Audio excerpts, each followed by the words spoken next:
Hey, moms, dads, and guardians, wouldn't you love to have a parenting expert on speed dial? Someone to help you with the trickiest of tween-raising questions.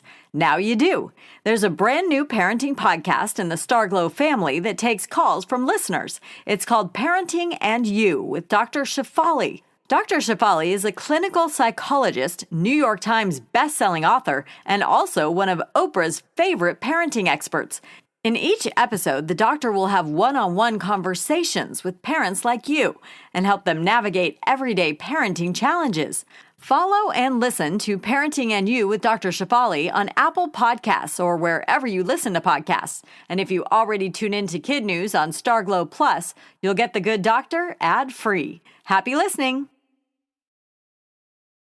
Good morning and welcome to KidNuz. I'm Tori. Today is Monday, June 3rd, 2024.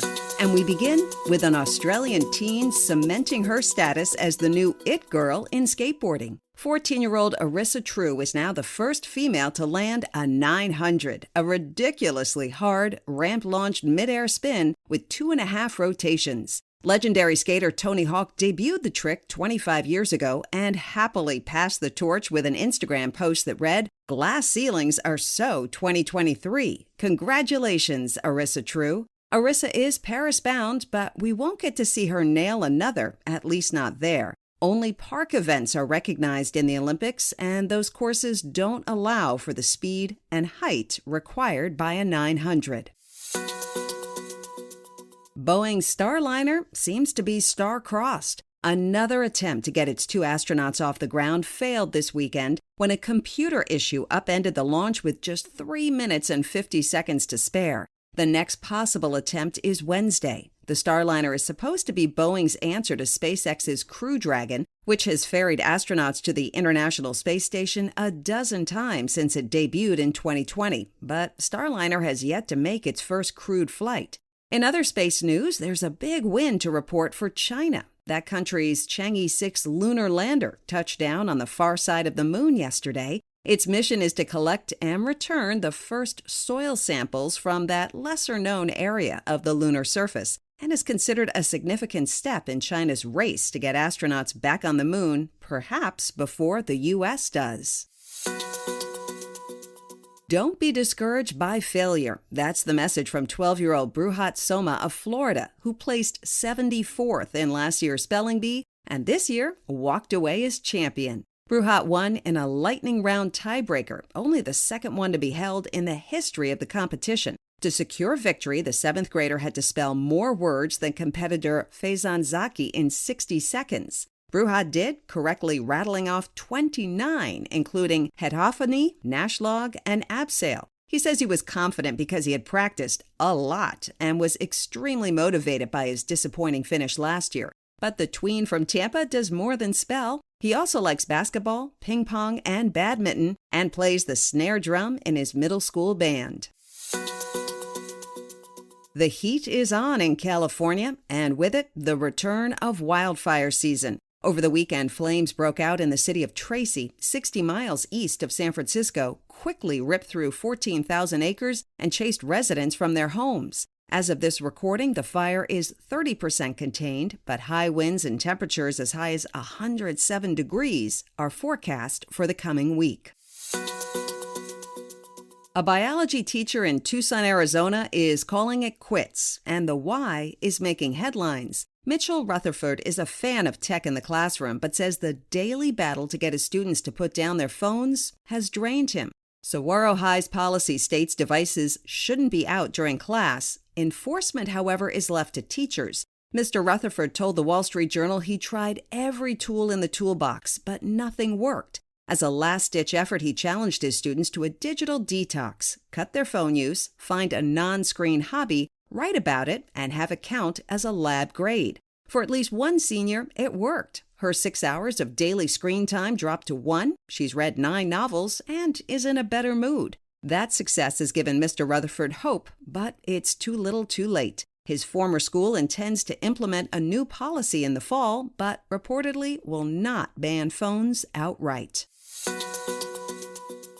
Still to come, a bubbly doctor fights its way to the top of the soda wars. But first, we want to say congratulations to Atticus Doshi Becker and all his fellow 5th grade graduates at Harvey Milk Civil Rights Academy in San Francisco. Atticus, your family has loved watching you grow into a kind, adventurous, bright, and sporty guy. Your 6-year grade school mission is complete.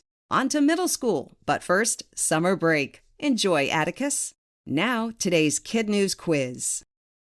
How old is the Aussie skateboarder who just became the first female to land a 900?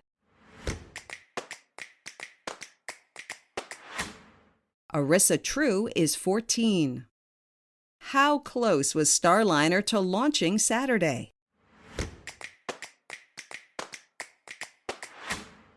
3 minutes, 50 seconds. What's the message of this year's Spelling Bee champ? Don't be discouraged by failure.